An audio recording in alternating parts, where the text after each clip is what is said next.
అర్జెంటుగా నువ్వు సరి చేసుకో. నా తండ్రి మరొక నూతన అధ్యాయాన్ని నీ జీవితంలో ప్రారంభించబోతున్నాడు. ఒక నూతన అధ్యాయం నీ జీవితంలో స్టార్ట్ అవ్వబోతుంది. నీ జీవితం మరొక మలుపు తిరగబోతుంది. నీ జీవితం మరొక అద్భుతమైన మలుపు తీసుకోబోతుంది.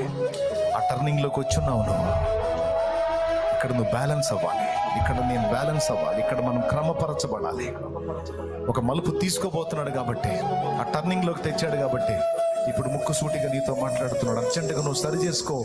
ఒక మలుపు తీసుకోబోతున్నాను నేను, ఒక మలుపు తిప్పబోతున్నాను నేను, ఒక నూతన క్రియ చేయబోతున్నాను నేను, ఒక నూతన క్రియ చేయబోతున్నాను. నా కార్యం చూడబోతున్నావు నువ్వు, నా కార్యం అనుభవించబోతున్నావు నువ్వు. తెలిసి తెలిసి తెలిసి తెలిసి నువ్వు చేసిన పొరపాట్లు ఒప్పుకో, దిద్దుకో, పరిశుద్ధపరచబడో, నూతన పరచబడో.